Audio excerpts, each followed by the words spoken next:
Hello, welcome to Daytona Sandown Park Inkart 2022. This is the first season of the 2022 season. There's going to be two rounds, and you're joining me on pole position for Heat 1. So let's see what we can do now. Daytona have got this new light gantry system, and we are off. And as you can see straight away, not a good launch for us. We go down two places. There's drivers on the other side of us as well.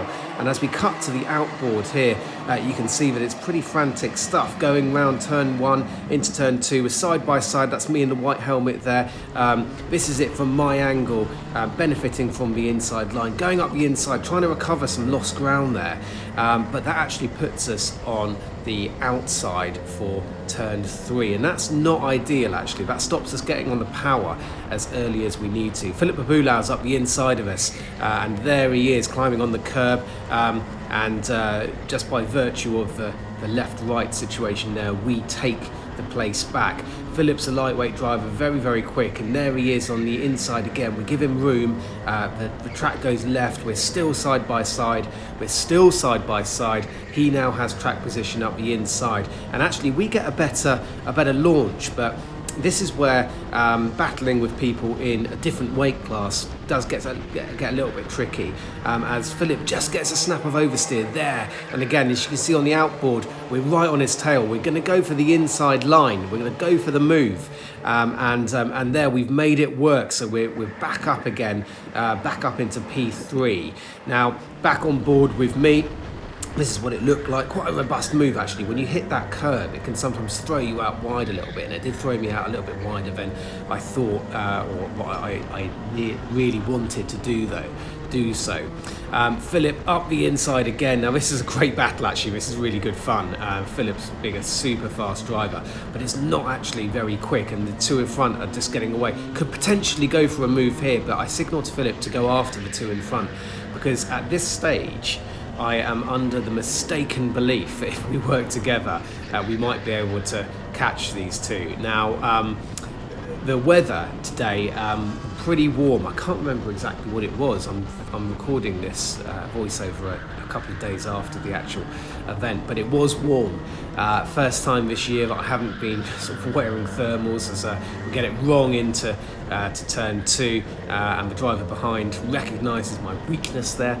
Luckily we have the inside for the next turn, but as you can see, just a very small amount of battling has lost us quite a lot of time.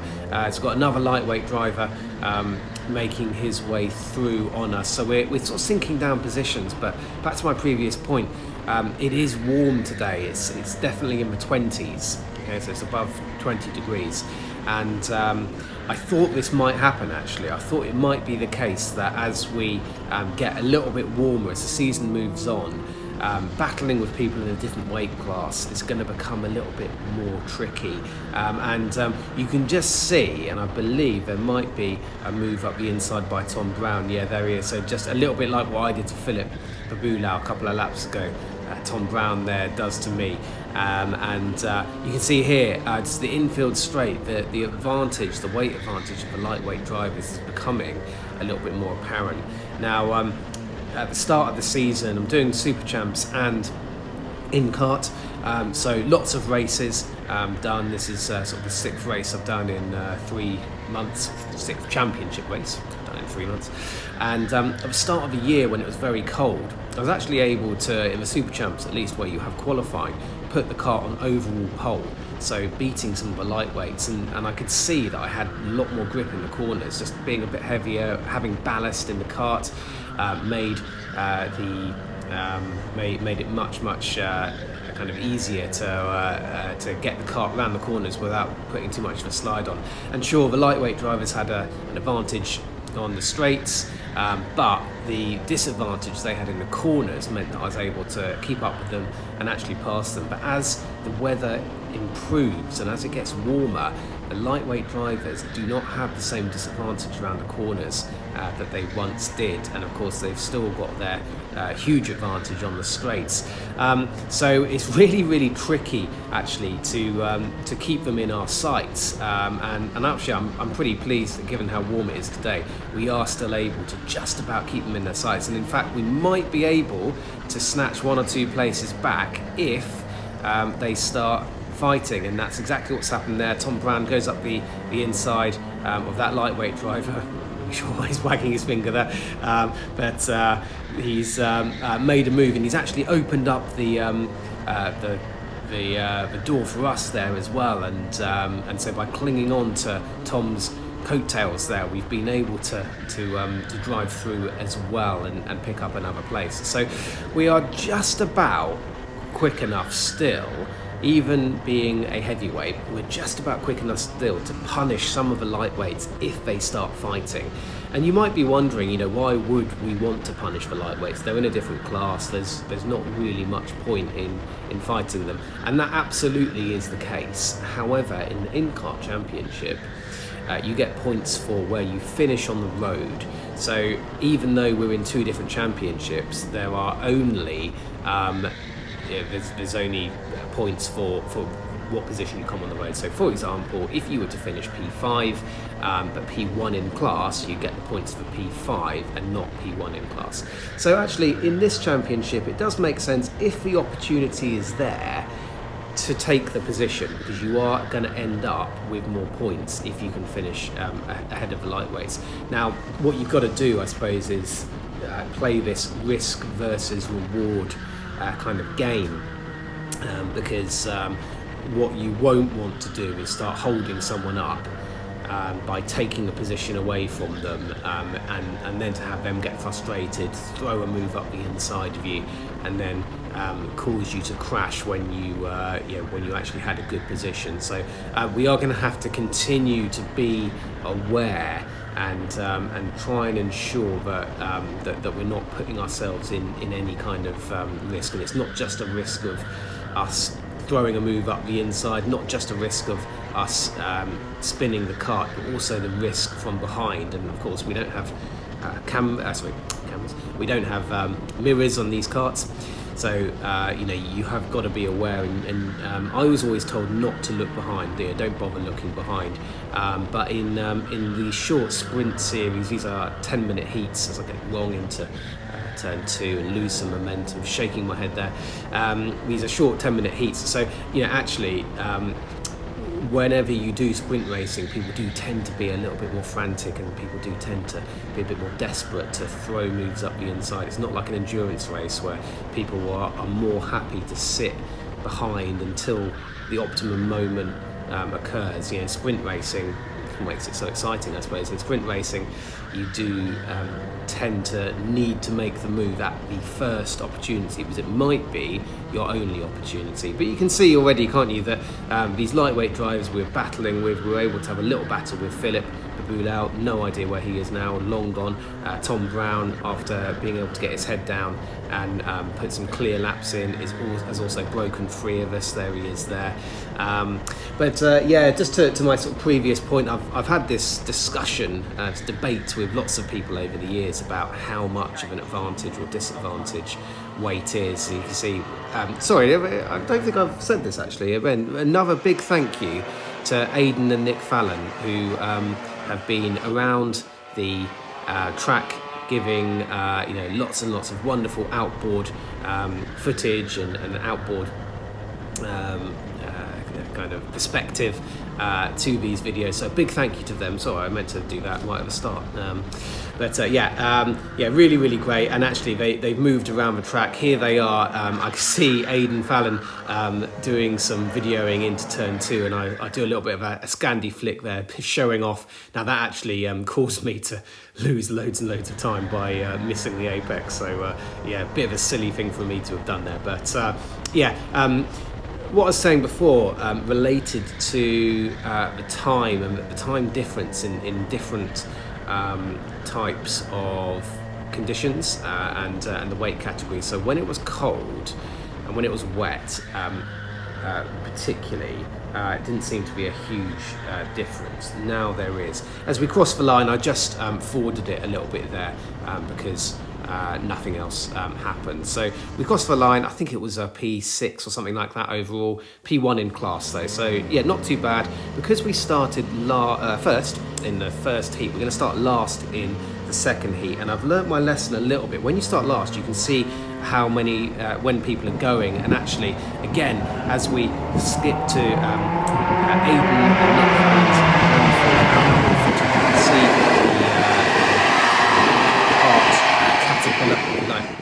bustling its way around. This is my view. Great launch. As I was able just to get on the power a little bit earlier. 3 wide, doesn't quite go into turn 1.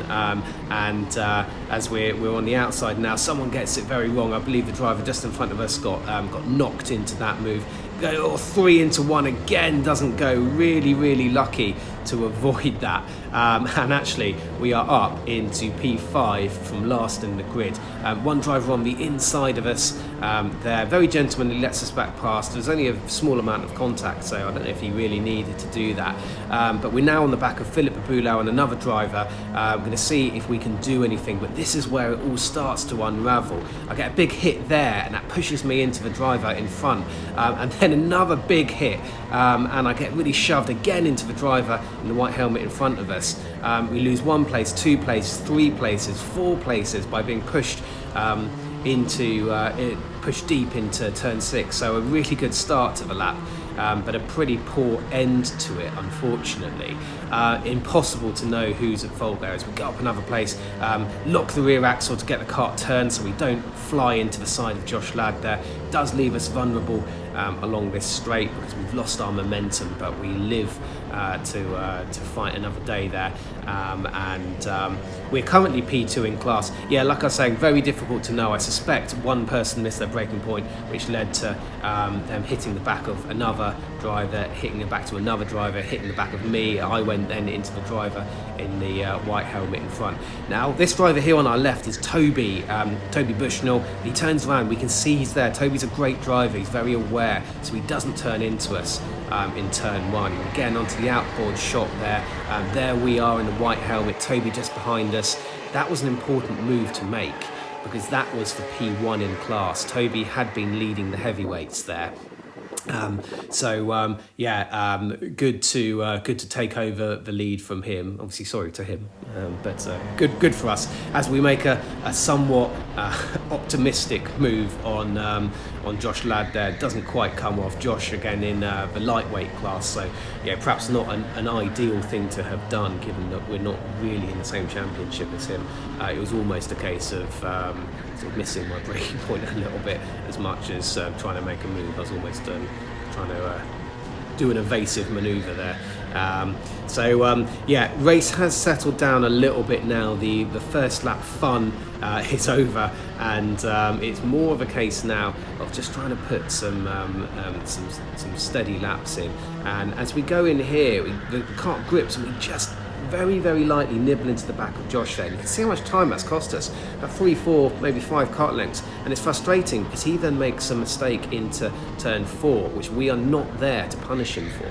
It just goes to show, doesn't it, at this level, if you want to be really competitive, the slightest little mistake, just taking a little bit too much speed into turn 3, cost us. And then we weren't able to make good time up the straight, and we weren't able to punish Josh ahead into turn 4. It's really I think valuable to film your races and critique yourself here. Kindly, of course. You've got to work out what you're doing well as much as what you're doing not so well. Otherwise it just becomes really depressing. That is one thing that's really helped me. But at the start of heat 1, towards the end of heat 1, I was just trying to talk through the difference that weight makes, and I was saying, wasn't I, that actually when it was, particularly when it was cold and there wasn't much grip, being heavier I think was actually a bit of an advantage.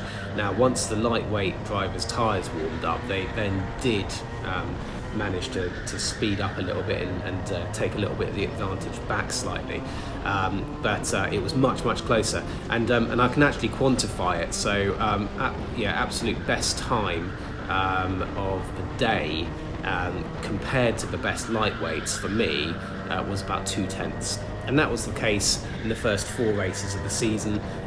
Typically whoever got the fastest time of the day, typically a lightweight driver, was about 2/10 faster than me, and that's about a 20 kilogram difference. So not a huge amount. It's about a tenth per kilogram. As though I am, you can see that the field is beginning to spread out a little bit now. No real danger from behind. I'm not troubling the back of Josh too much either, so about 10 kilograms was 1/10 of a 1/10 of a second.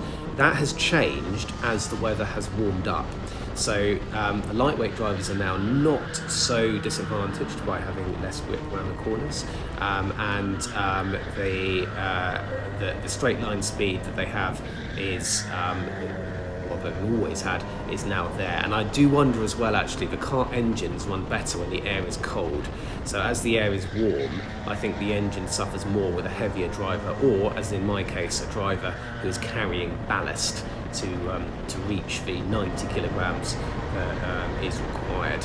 So again, as I just move it forward a little bit, because nothing much more happens there. You can see Josh at the end. So we're into the final. Now, our efforts in Heat 1 and 2 put us P5 on the grid. So, not too bad.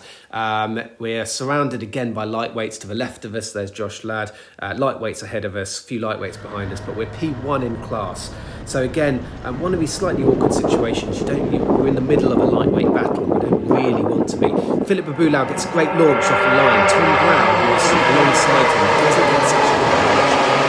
He was down a little bit again as the Caterpillar snakes through turns 1 and 2. All looks quite calm from this angle, but I assure you it looks quite easy. Look back at this, I can assure you it's not.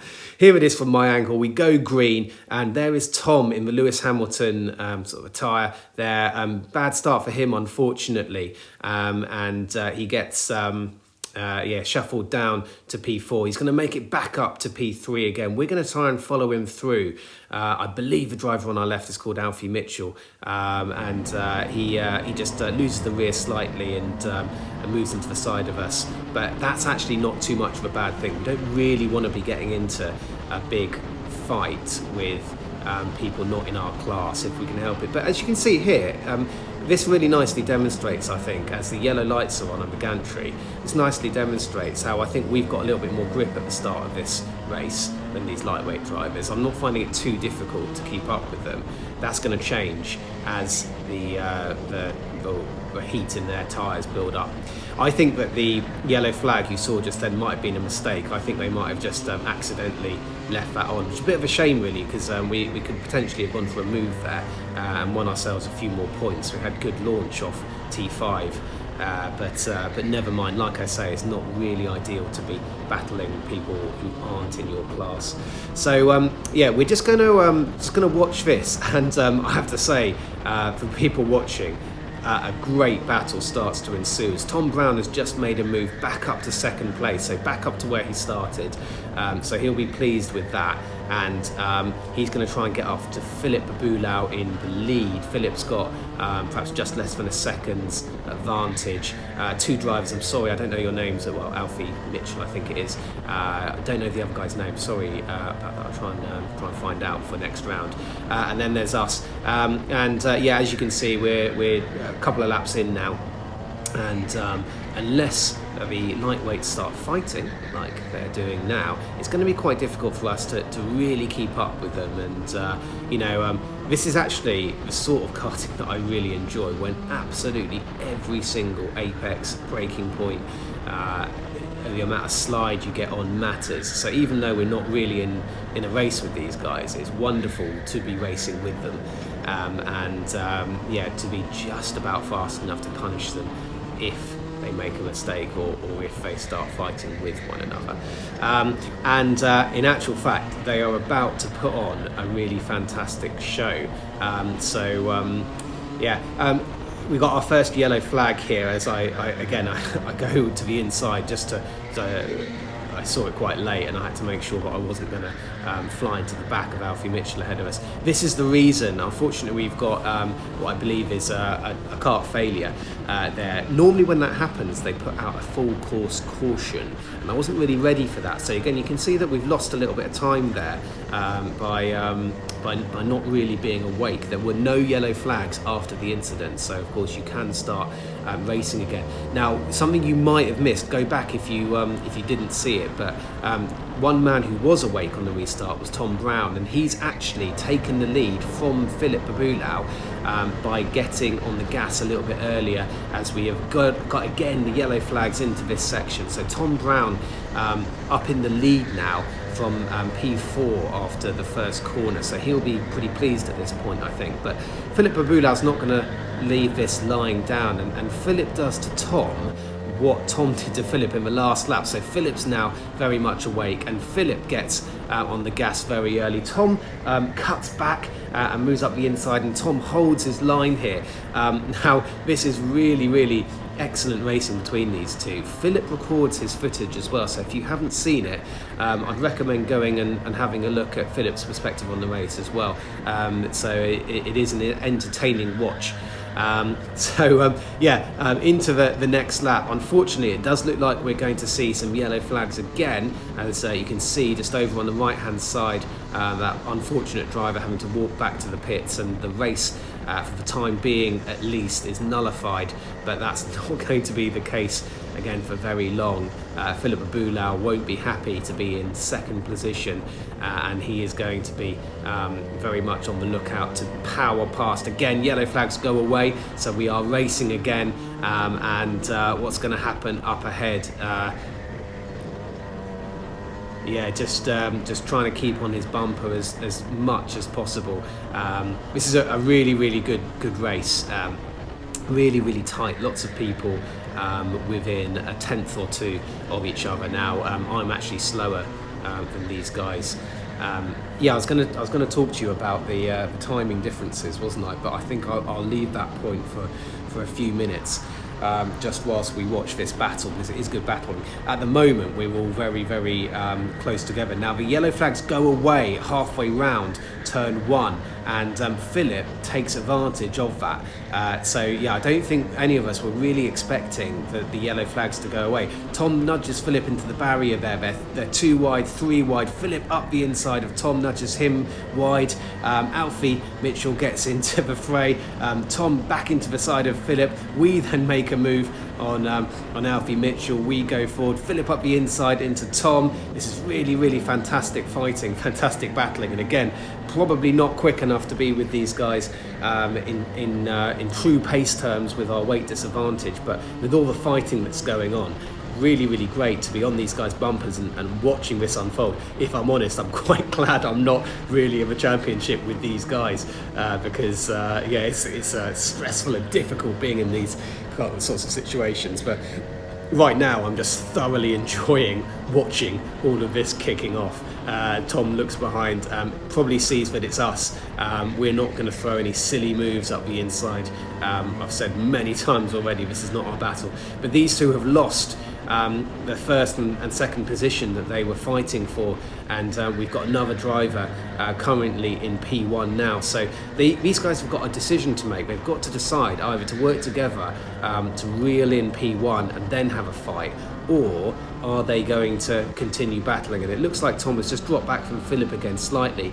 Now that, believe me, is not the end of it, as we get things slightly wrong into turn one there. Now I think what's actually happened here, because this does happen either this lap or possibly next lap, it might be next lap actually, but my seat has actually, yes, it's there, my seat has just moved back slightly, so not really super aggressive into turn 4. I let Alfie Mitchell go through.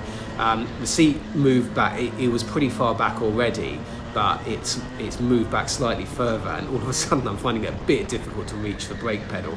A little bit unfortunate there, but again, not the end of the world. In a funny kind of way, I'd almost rather see this lightweight driver, Alfie Mitchell, in front of us rather than behind us, because it's easier to ensure that we can manage our own risk, if you like, and ensure that if we don't want to or take a lot of risk, we don't have to. You can't really be in charge of that if you've got drivers very, very close behind you. Now, again, you might think that from this point onwards it's just a load of driving around, but we're going to see some outboard shots in a minute as well, and you can see that from those outboards, it's absolutely not the case that I'm just driving around on my own. Josh Ladd is right on my tail, and we have a really, really excellent battle. He, again, slightly quicker than me, but didn't really want to give up the position because I felt that there were points on the table. Like I say, if you as we go slightly defensive into turn one, if you finish further up on the road, regardless of what class you're in, you're going to take more points. So any points that I can get for being as high up as possible, I am going to take. So it was just a case of absolute maximum concentration, 100% concentration, making sure that every braking zone, every traction zone, every minimum apex speed was as good as it possibly could be, and it had to be in order to stay ahead of the slightly quicker Josh Ladd. We're going to see some elements of this, but lap times wise, earlier today the Sodis have been really quick recently. They're got some new tyres that have been very, very nicely engineered, there was actually a lap record broken in the Sodis earlier. Now, for the D-Maxes, we actually weren't particularly quick today, interestingly enough. The Sodis were out before us, so I think the air temperature was slightly cooler, meaning their engines would have been running even better, and that's possibly it. But my fastest lap of the day was a 47.2. Now, that's actually quite a lot slower than the lap times I was putting in the kind of rounds 1 and 2 when it was sunny but very, very cold, and I was sort of hitting 46.4s and things like that previously, so considerably slower. But really what I'm interested in is the delta, the difference between my time and the fastest time. And as I was saying to you a little bit earlier in this video, typically for the first 4 races it was 0.2 between myself and the fastest lightweight. 2 weeks ago it was 0.4 in qualifying, and today it was about 0.5. So the fastest lap time was actually delivered by the guy just ahead of us here, Alfie Mitchell, and he did a 46.7. We did a 47.2. So about 0.5 slower. It does demonstrate, doesn't it, that as the weather is getting warmer, the delta difference between the lightweight drivers and the heavyweight drivers is growing, and interestingly enough, it took me a little while to realise this today, but what I was doing to get good lap times in cold conditions and what you need to do when it's warmer and the track is yielding perhaps a little bit more grip but less power is different. And particularly it really only kind of it was really only obvious to me at the beginning of the final, when I actually did set my fastest lap time, how to drive this car in these conditions. I was almost doing way more cruising, just tickling the throttle and gliding around the corners with no slide at all. That was the fastest way to get the car around in these conditions. Now, earlier in the year, with the colder conditions, a little bit more energy in through the tyres was required, but when you get it right in these conditions, it feels like you're on rails, and that's what I didn't quite realise soon enough today, and I've sort of realised it now. My driving, I can see, is sort of considerably better in the final than it is in sort of particularly in Heat 1, when I was perhaps overdriving a little bit, and Heat 2 a little bit as well. But my lap times were fairly consistent across the day. In practice, I did a 47.3. In Heat 1 and Heat 2, I did 47.4s, and in the final, I did a 47.2. So you can see there's about 0.2 of a difference between driving in the way that this car wanted to be driven with these track conditions, and perhaps overdriving slightly. And this is where I find checking the data, looking at the video does actually really help, because you can see these subtle differences, these minute differences. It's really difficult to see if your brain is busy racing or driving at the time. Typically, I don't realise what I'm doing wrong until I look back at the footage. So, I would recommend doing that if you're after making some improvements. It really has helped me.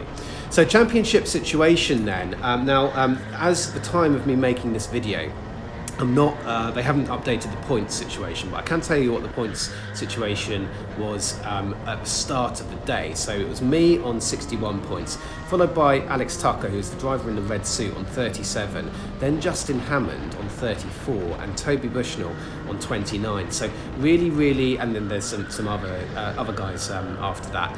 So some really close run thing for P2, 3 and 4. So a three-way battle there.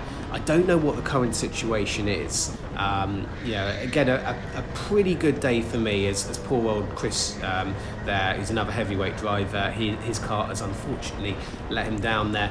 I'm not sure what the situation is, but it's very close between P2, 3 and 4 in the championships. I'll be really interested to see how those guys get on. One more round after this, so absolutely all to play for. Justin Hammond, I think, had a pretty good day today, finishing overall P2, with Alex Tucker finishing overall P3 in class, as we get it wrong into again, you can see I'm over driving a little bit now, and I won't be doing a particularly good lap time. We've got a yellow flag again. That'll be for Chris Jones's stricken cart, which is just round here. There you can see Chris actually standing up, having gotten out of his cart. There he is.